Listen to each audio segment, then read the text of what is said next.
আসসালামু আলাইকুম। Welcome to my YouTube channel everyone. সবাই কেমন আছেন? আশা করি ভালো আছেন। অনেক দিন পরে একটা ভিডিও আপলোড দিলাম। তো এতদিন অনেক বিজি ছিলাম, এমনকি একটু অসুস্থ ছিলাম, এর জন্য ভিডিও আপলোড দিতে পারি নাই। তো ঠান্ডা লাগছিল, ভয়েসটা ভালো ছিল না। তো খাসির মাংস রান্না কিভাবে রান্না করলে অনেক টেস্ট হয়, এটা আপনাদের মাঝে শেয়ার করব। তো প্রথমত পেঁয়াজ কুচি তেলে ভেজে নিয়ে সেটা ব্রাউন কালার হলে পেঁয়াজের সাথে তেজপাতা, গরম মশলা, লং, এলাচি তিনটা করে দিয়ে দিয়েছি। এটা ব্রাউন কালার হলে এর মধ্যে এক এক করে মশলা দিয়ে দিব। তো ঠান্ডা এখনও পুরোপুরি ভালো হয় না, এই জন্য ভয়েসটা সুন্দর হয় নাই, তো এই জন্য এতদিন দিতে পারি নাই। তো ব্রাউন কালার হয়েছে পেঁয়াজগুলো। এখন এখান থেকে কিছু ব্রেস্ট আমি উঠিয়ে নিব। খাসির মাংসটা যখন কমপ্লিট হয়ে যাবে, নামানোর আগ দিয়ে এই ব্রেস্তাগুলো দিয়ে মিক্স করে নিব, এজন্য উঠিয়ে নিলাম অর্ধেকের মতো। এখানে এখন আদা রসুন পেস্ট করা দিয়ে দিলাম, দিয়ে কতক্ষণ নাড়াচাড়া করব। আর একটু পানি দিয়ে দিয়েছি যাতে মশলাগুলো পুড়ে না যায়। এখন রেডি মিক্স মাংসের মশলা দিয়ে দিব, রাঁধুনি রেডি মিক্স। আপনারা চাইলে বাসায় মশলা যদি থাকে সব আইটেম মাংসের, এগুলো ব্লেন্ড করে দিতারেন। তো আমি মাংসের মশলা রেডি মিক্সড দিয়ে দিব, বাজারের থেকে এনেছি। তো এইখানে 3 চামচের মতো দিয়ে দিয়েছি। তো এগুলো দিয়ে আবার একটু মিক্স করে নিব। তো তারপরে এক এক করে সব মশলা দিয়ে দিব। 1 চামচ জিরার গুঁড়া, 1 চামচ ধনিয়ার গুঁড়া, হলুদের গুঁড়া 1 চামচ, 4 চামচের স্বাদ মতো লবণ। তো এগুলো দিয়ে ভালোভাবে কষিয়ে নিব। মশলাটা কষানো হলে এর মধ্যে সস দিয়ে দিব 2 চামচের মতো, তাহলে কালারটা অনেক সুন্দর আসে। তো এটা দিয়েও একটু কষিয়ে নিব। মশলাটা অবশ্যই ভালোভাবে কষিয়ে নেবেন, তাহলে যে কোনো রান্নার স্বাদ বেড়ে যাবে। তো এখন মশলার কষানো হয়ে গেছে। তো এখন আমি মাংস দিয়ে দিলাম, খাসির মাংস ধুয়ে পরিষ্কার করে রেখেছিলাম।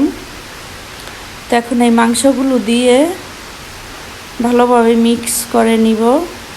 রেডি মিক্সে সব আইটেম মশলা থাকে, এই জন্য অনেক আইটেম আমি দিই নাই। আপনারা চাইলে বাসায় এগুলো তৈরি করে নিতে পারেন। তো এখন এগুলো ভালোভাবে মিক্স করে নিব। তো এটা আবার ঢেকে কষিয়ে নিব। এখন কাঁচা পেঁয়াজ দিয়ে দিলাম 6-7টার মতো, তাহলে টেস্টটা আরও বেড়ে যাবে।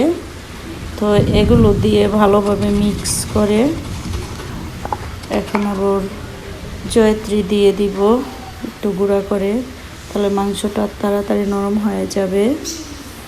তো এখন কষানো হয়ে গেছে, ঢেকে কষিয়েছিলাম প্রায় 8-10 মিনিটের মতো। যখন তেল উঠে আসে, পানিগুলো শুকায়া, ওই সময় আমি গরম পানি দিয়ে দিব। তো অন্য একটা প্যানে আমি গরম পানি করে রেখেছি। মাংসটা অবশ্যই ভালোভাবে কষাতে হবে। তো কষানো হলে সবচেয়ে ভালো হয় এবং কি টেস্ট হয়। তো আবার ঢেকে কষিয়ে নিয়েছিলাম। তো কষানো হয়ে গেছে, এখন আমি গরম পানি দিয়ে দিব। তো গরম পানি দিয়ে প্রায় 25 মিনিটের মতো রান্না করব। 20-25 মিনিট রান্না করলেই হয়ে যাবে। তো এখন আমার পানি দেওয়া শেষ হয়ে গেছে।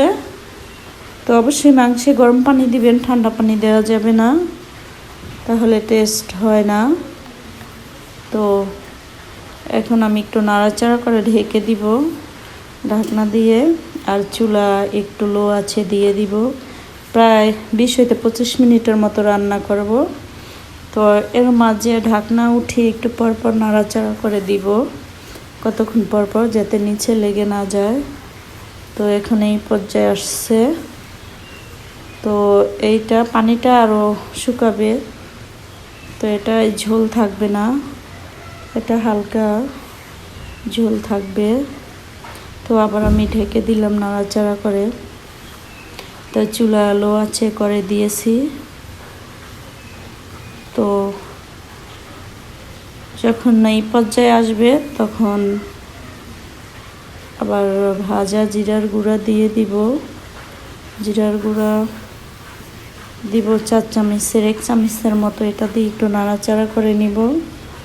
তো এটা নাড়াচাড়া করার পরে আবার যে ব্রেস্তাগুলো উঠিয়ে রাখছিলাম ওইগুলোও দিয়ে দিব। তো ব্রেস্তাগুলো দেওয়ার পরে একটু নাড়াচাড়া করে নিব। তো তাহলে দারুণ একটা স্মেল আসে। তো আমি এভাবেই খাসির মাংসটা রান্না করলাম। আপনারা এটা ট্রাই করে দেখতে পারেন। আর নামানোর আগ দিয়ে একটু লেবুর রস দিয়ে দিব। অনেকে বলেন খাসির মাংসে নাকি একটু গন্ধ মনে হয়, এর জন্য লেবুর রসটা দিলে কি ওই স্মেলটা আসবে না। তো দারুণ হয় খেতে। বয়সটা সুন্দর হয় নাই অবশ্য। আমার আবার একটু থাইরয়েডের সমস্যা। তো থাইরয়েডটা বেড়ে গেলে বয়সটা চেঞ্জ হয়ে যায়, এই জন্য ভিডিও দেই নাই এই কয়দিন। তো জানি না কেমন হয়েছে এই বয়সটা। তো সবাই আমার জন্য দোয়া করবেন যাতে আমার বয়সটা সব সময় ভালো থাকে, সুন্দর থাকে, আপনাদের মাঝে ভিডিও আপলোড করতে পারি। তো থাইরয়েড বেড়ে গেলে ভয়েস দেওয়া যায় না, এই জন্য 10-12 দিনের মতো হয় ভিডিও আপলোড করি নাই।